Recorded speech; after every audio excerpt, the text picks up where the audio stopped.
Hello, class and professor. Um, so for the organization that I researched that helps that attempts to help issues facing minority youth was the Big Brothers Big Sisters program of America. So a lot of us know that adolescence is a critical part. It's a critical stage of a person's development into adulthood, and that but that with exposure to substance abuse, peer pressure, and many other social constructs, teens begin to become at risk. So, despite many efforts, children throughout the United States fall into this at-risk category every single day. An at-risk youth is a child who is less likely to transition effectively into adulthood. This success may be anything from performing well in school to job readiness, as well as the ability to become financially stable. It can also refer to the ability to become a constructive member of society by avoiding a life of crime. So, temptations and issues facing minority youth can range from issues from including drug abuse, unprotected sex, underage pregnancy, engaging in illegal activity, depression, and much more. So there's a plethora of issues facing our youth today, and does not stop with issues as simple as substance abuse, because many at-risk youth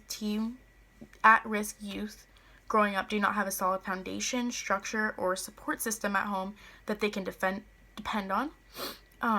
According to the United States Department of Health and Human Services, nearly 40% of children in the United States live in low-income families with incomes at or below 200% of the federal poverty level.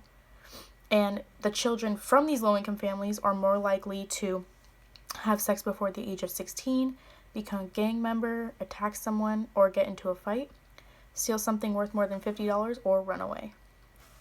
Another statistic I found from the United States Department of Health and Human Services is that children from low-income families are more likely to start school with limited language skills, have less parental support with homework, and they deal with more emotional and social problems that interfere with their learning.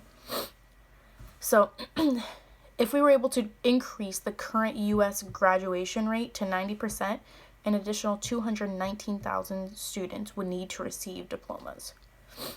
Only 1 in 10 youth from low-income families go on to graduate from a 4-year college, compared to 28% of youth from middle-income families and 50% of youth from high-income families. So students who live in communities with high levels of poverty are 4 times more likely to be chronically absent. Reasons for this absence, it could be range anything from unstable housing, unreliable transportation, and even a lack of access to healthcare.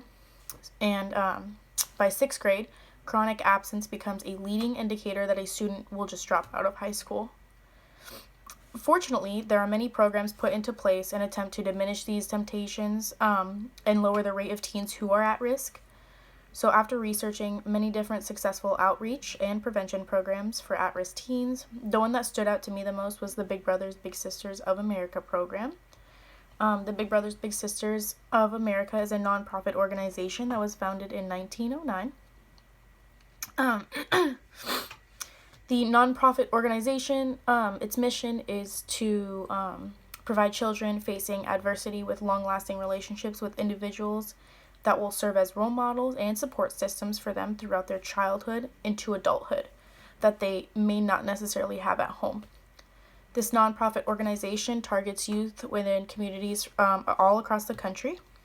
The organization has provided funding through many different sources that include the United States Department of Justice, the Office of Juvenile Justice and Delinquency Prevention, corporate alliances, community partners, and many other foundations. The organization has proven to be extremely successful in its mission to help at-risk teens throughout the communities across the country.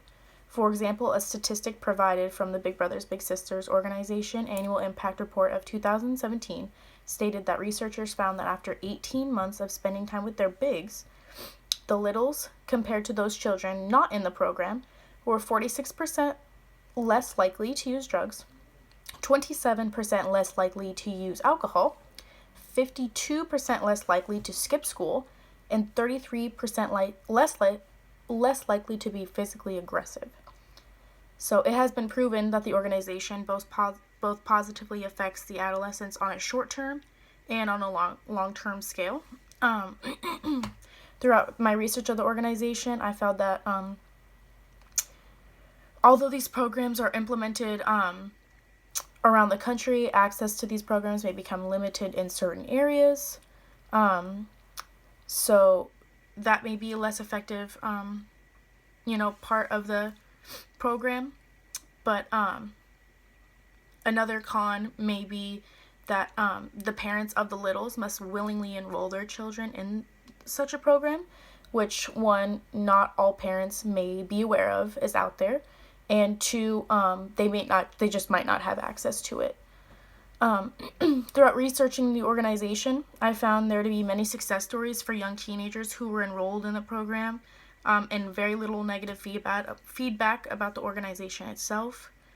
Many of the statistics I found were taken directly from the annual impact reports done by the organization themselves, or different articles about the program.